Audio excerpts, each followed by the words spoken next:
Thank you, and don't forget on your way out, get your free holiday face tattoo. It's permanent. Happy Thursday, everyone. So in a new interview, former Vice President Kamala Harris disagrees with Michelle Obama and says America is indeed ready for a female president. In other words, guess who's running in 2028? Yeah. The Trump administration has finally released its Trump Gold Card. This means for $1 million, foreigners can stay in the country. And already, one man has signed up. House Democrat Haley Stevens has introduced impeachment articles against RFK Jr., claiming that she cares for the health of her constituents. Yeah, this from a lady who looks like she ate a 12-pack of Wednesday Addams. That was good. That was good. Yeah. Is that you, Mackie? Take a bow, whoever. Wow.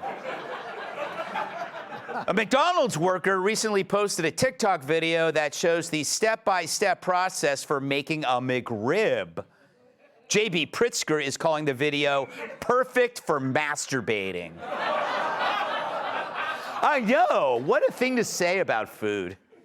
To celebrate the 50th anniversary of Star Wars next year, Lucasfilm will release a newly restored version of the movie. This from Who Gives a magazine. David Letterman has named Jimmy Kimmel the leader of the resistance.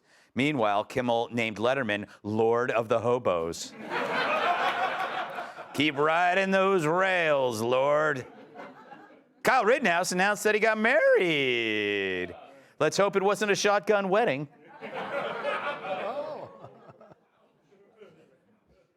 Reality TV star Khloe Kardashian said she inherited nothing from her father when he passed away.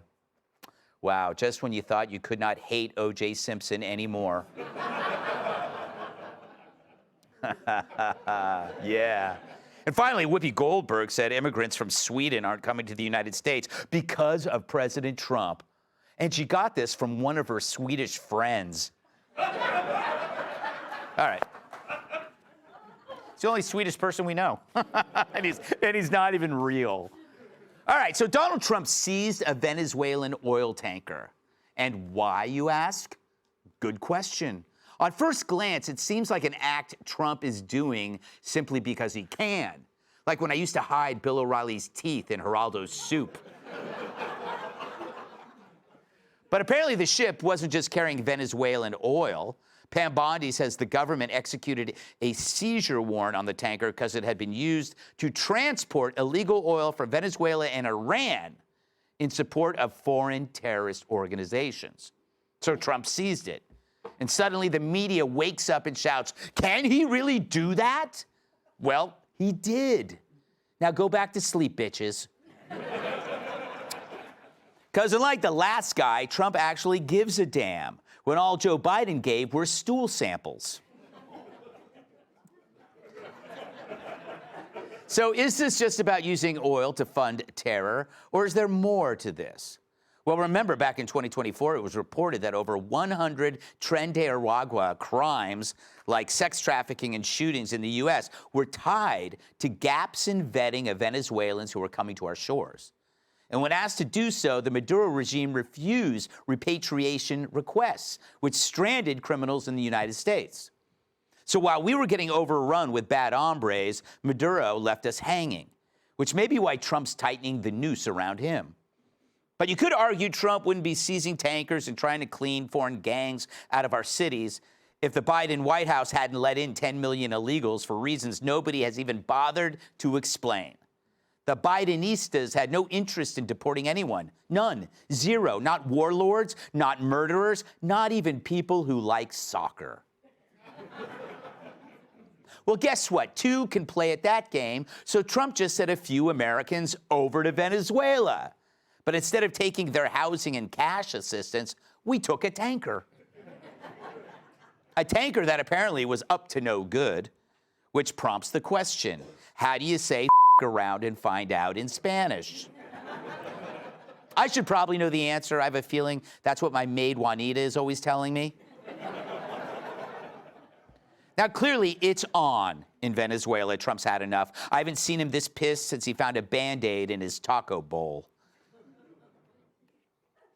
The administration is pulling out all the stops after the Biden White House acted like Rosie's gynecologist and looked the other way. Dems were AWOL on drugs and illegals. Actually, they weren't AWOL. They were actively helping the problem grow. They paused deportations. They killed the wall. They suspended Remain in Mexico. And then when Trump acts, the Dems suddenly scream about process. That somehow arguing about how something is done is supposed to make us forget what wasn't done at all. Me and my wife have this same fight every time I load the dishwasher. You know, at least I loaded it. True, maybe I shouldn't mix glassware with underwear, but they all get clean. So now Trump comes in swinging a sledgehammer the size of one of Hillary's ankles, and the Dems are shocked and surprised. Well, why is he being so extreme? Because he was given an extreme problem courtesy of you, Dems. Trump is like Daniel Penny, when in that subway car, he stopped a clear and present danger to his fellow Americans. The outcome, without context, might look severe, but not until you see the whole picture. And the whole picture? After 10 million illegals, tidal waves of drugs, human trafficking, do we really need to paint it for you? Look, Trump knows he's got 3 years to fix the atrocious policies of the Biden era. Open borders, no deportations, record drug overdoses, fearless gangs, rampant fraud. It really was quite the mess. So don't blame him for doing his best to clean it up. Hey everyone, I'm Emily Campagno. Catch me and my co-hosts Harris Faulkner and Kaylee McEnany on Outnumbered every weekday at 12 p.m. Eastern, or set your DVR. Also, don't forget to subscribe to the Fox News YouTube page for daily highlights.